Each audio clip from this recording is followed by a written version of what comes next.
Hey guys, I'm going to do your week 8 review, and just a reminder, the one that we had 2 weeks ago was starting off with the First Amendment, and we covered the freedom of expression through that. So this past week, you guys looked at the rest of the First Amendment, and I'm going to be covering what you guys were supposed to learn through your assignments that past week. So starting off, I wanted to go back over and just reread the First Amendment, which is Congress shall make no law respecting an establishment of religion or prohibiting the free exercise thereof or abridging the freedom of speech or of the press or of the right of the people to peacefully assemble and to petition the government for a redress of grievances. So we're going to break down the rest of those and understand all of the rights and freedoms that you are granted throughout the First Amendment.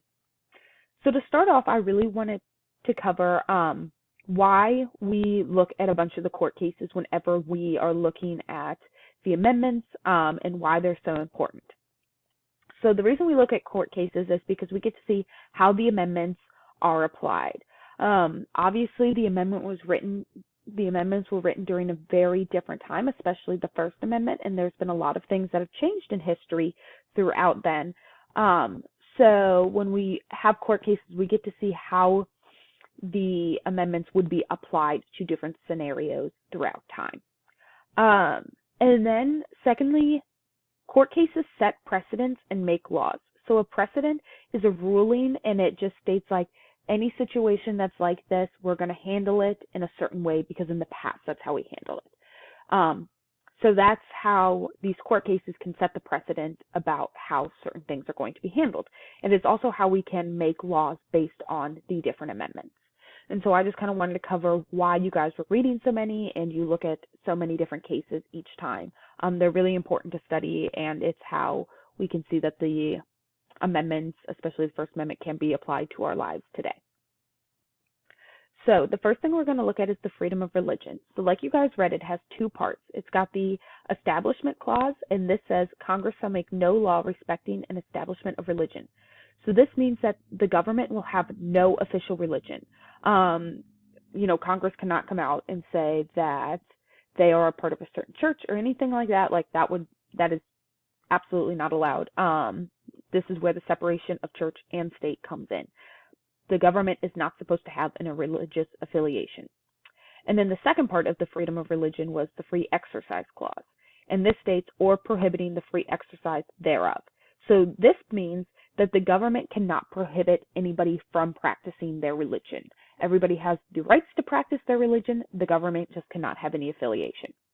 And the reason for this was when the United States was starting to be colonized, people from all different religions from all over the world came over here, and so they recognized how people needed to have the religious freedom and not have one that was affiliated with our government.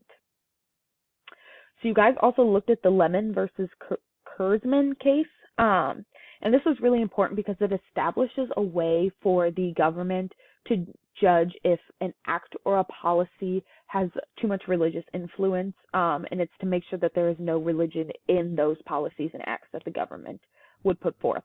And so it's a three-step process to look at to see if the act or policy promotes religion. So the first one being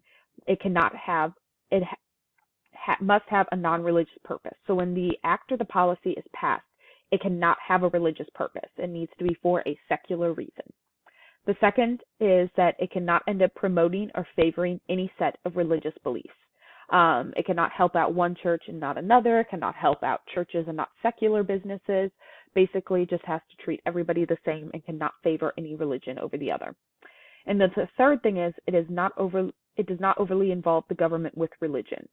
Again, like I said, the government and religion are supposed to be separate, so you are not supposed to, or the acts and policies are not supposed to overly involve the government. And so a big thing that you guys looked at in the videos covered was religion in public schools, and this would apply to you guys a lot because you're in a public school. This would be something very relevant to your life. So religion in public schools was deemed unconstitutional. Teachers cannot teach religion in public schools, and students and teachers cannot hold a class prayer in public schools. and you cannot hold a prayer at graduation. It leaves people out. Not everyone is the same religion. And honestly, like I said, public schools are government funded. So comes from the government, separation of church and state. However, it is important to remember that students, you still have rights. So students can individually pray. They cannot disrupt class or other students, but that is your right if you would like to pray. You just cannot have the class hold prayer or anything like that.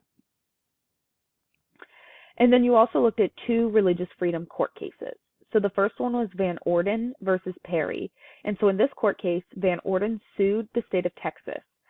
He was at the State House, and there was a 10 Commandment monument on the state capitol grounds.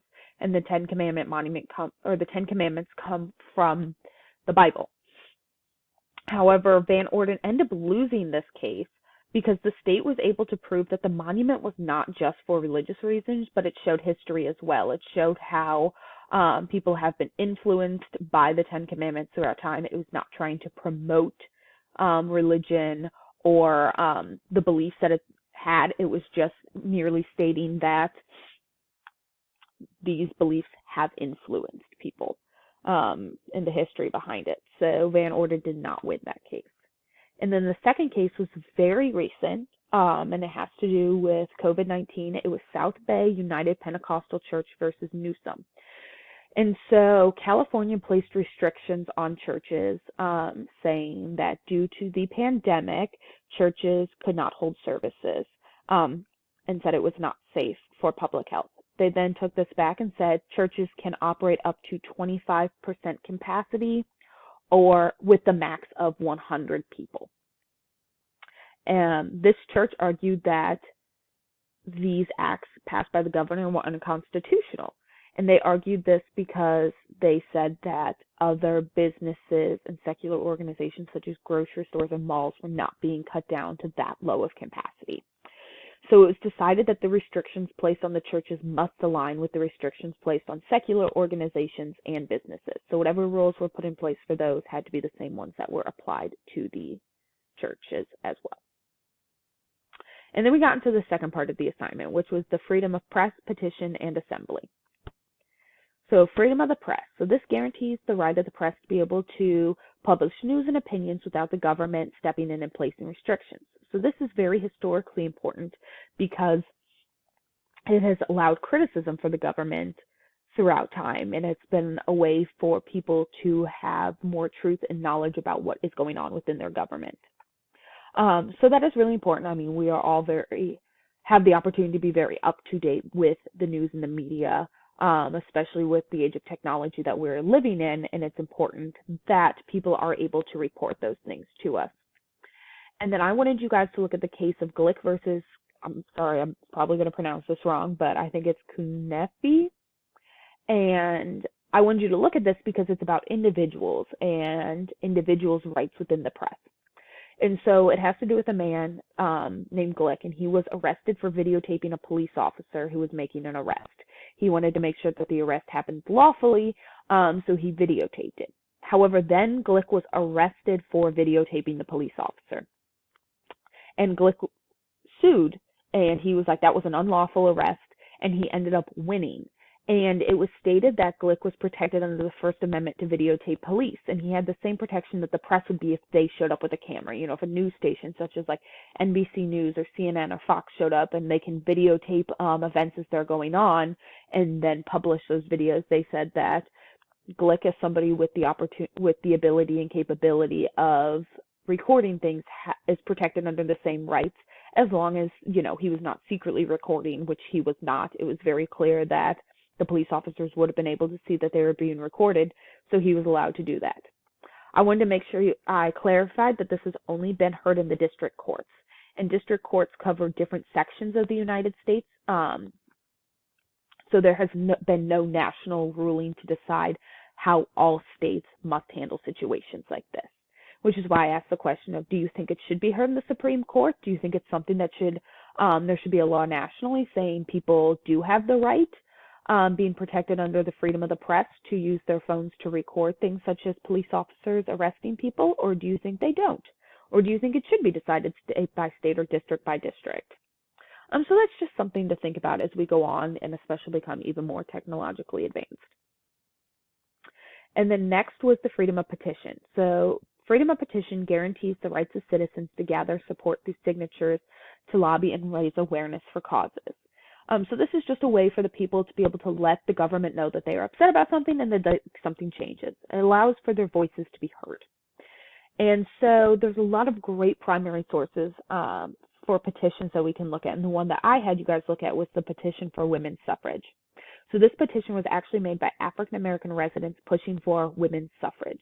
So they were talking about how they wanted African American women to have the same rights as freedom as not only other women, but women the same freedom as men. So I thought that was really interesting, very cool to look at. It was signed by Frederick Douglass Jr., who was the son of the famous Frederick Douglass. And Frederick Douglass Jr. was a great abolitionist, and he worked for the women's suffrage movement as well. And then lastly was the freedom to assembly. So this is the right to hold a public meeting and rallies to raise awareness for causes. So we've been able to see this through many different rallies, marches, strikes, and protests across America. And this is something that really gains a lot of publicity and notoriety, and we often hear a lot about them. I mean, I can name off some of the famous ones that I've got listed, and they're ones that people very much know. So the March on Washington for Jobs and Freedom in 1963. So that was when Martin Luther King stood on the steps, gave his famous I Had a Dream speech, and we're talking about civil rights and raising awareness about that. Another one was the hunger strikes led by Cesar Chavez in 1968, and he was asking for better working conditions for agricultural workers. We've also seen the women's marches in modern times, the March for Our Lives, which started in 2018, and then recently this past summer with the protests for Black Lives Matter. And like I said, this is something that raises a lot of awareness. People learn a lot about it, and it's a way for the government to hear about things that we would like changed or we would like improved. And it is your right as an American to be able to ask for those things. And then I wanted to talk about just some of the restrictions that can be placed on some of these freedoms. So freedom of the press, one of the restrictions is prior restraint. And so the government can prohibit the news from publishing a story if it can threaten national security. So let's say that there is a certain news outlet that somehow gets the location of like hidden soldiers overseas. The government can come to them and be like, you cannot publish that information because if, it got into the wrong hands, it could threaten the lives of those soldiers. So it's things like that where they can say, like, if you publish this, it could endanger people, it could endanger national security, and they have the right then to stop that. The second part is actual malice. And so this is reckless and deliberate falsehood. So this is when they would purposefully publish something that they knew was fake and that could, hurt or ruin someone's reputation or career, but the news decided to do it anyways. That one's harder to prove because you have to prove that they knew the information was fake and they did it on purpose. However, it is a restriction that can be placed, and it is something that people can argue. And then restrictions for the freedom of assembly. Their places do require a lot of times for a permit to be able to conduct a protest, and a lot of times it's because you see it happening on public streets and stuff, and so the local governments will want to know, so if things like streets have to be closed down about protests happening, or marches happening, or assemblies happening. However, there is, if it was a spur of the moment protest that can happen, that can be protected too. You don't necessarily have to have a permit for that, but it has to be proven that this was not a planned event. It was just a reaction to something that happened. And then the second part of this is assemblies, protests, strikes have to be peaceful. There can be government intervention if they are not peaceful. So that's about it for the First Amendment. I know that it was a lot of information covered over 2 weeks. So if you have any questions or you need a better understanding of how the First Amendment can be applied to government situations, your own personal life, or just anything about any of the assignments, please reach out. I know Mr. V would love to help, Mr. Ficker would be more than willing to help, and I'd be more than willing to help as well. So just make sure if you have any questions, you let us know. But yeah, that's it.